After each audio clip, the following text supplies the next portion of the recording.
Bharatiya Janata party व मित्र पक्षांचे जिल्हा परिषद पंचायत समिती निवडणुकीतील उमेदवारांच्या प्रचारानिमित्त सहकार शिरोमणीचे चेअरमन कल्याणराव काळे यांनी पंढरपूर तालुक्यातील मुंडेवाडी, चळे, आंबे या परिसरातील गावांमध्ये गावभेट दौरा केला।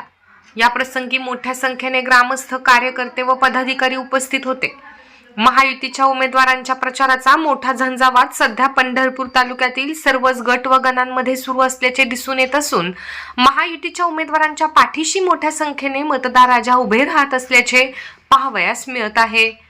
आंबे येथे गोपाळपूर जिल्हा परिषद गटातील उमेदवार दुर्गाताई गोपाळ अंकुशराव व गणातील इतर उमेदवारांच्या प्रचारानिमित्त कॉर्नर सभा पार पडल्यानंतर कल्याणराव काळे यांनी पत्रकारांशी संवाद साधला। विचारांची लढाई विचाराने होणे अपेक्षित असल्याचे सांगत विरोधकांचा चांगलाच समाचार घेतला। पहा ते काय म्हणालेत। स्वर्गीय सुधाकर पंत परिचारक असतील, स्वर्गीय भारत बालके असतील, यांच्या काळामध्ये विचारांची लढाई विचाराने झाली।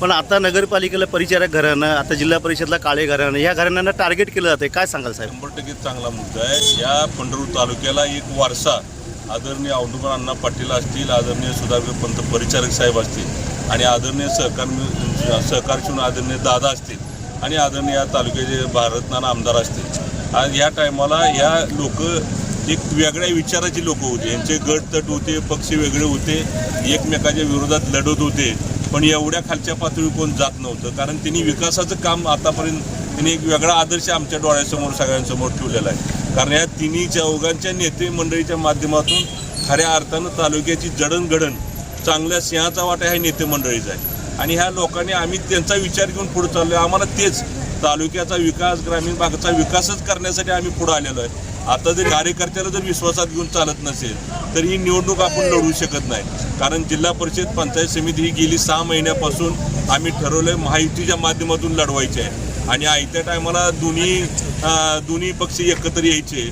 आणि दोन्ही बी फार काही नेते मंडळीकडे द्यायचं झालं तर मी कार्यकर्त्याला वाऱ्यावर सोडणार नाही। मला कुणालाही खालच्या पातळीवर जाऊन टीका करायची नाही।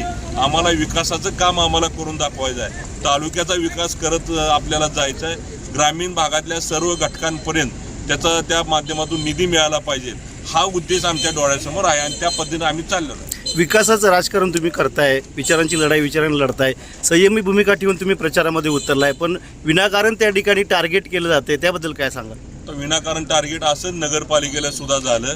विनाकारण टार्गेट आम्हाला केलं जातंय, करू दे। त्यांना वेगळ्या पद्धतीतून ही निवडणूक न्यायची आहे, कारण मतदाराची फसवणूक करायची आहे त्यांना।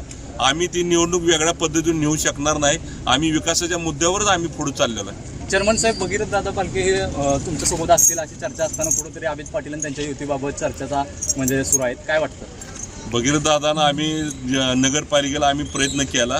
भगीरथ दादा आम्ही सर्वजण मिळून एकत्र येण्याचा प्रयत्न केला, पण त्यांना सुद्धा ह्याच नेत्यांनी भुरळ पाडली आणि आता भगीरथ दादाला सुद्धा वाऱ्यावर सोडलं जाते असं कळतंय।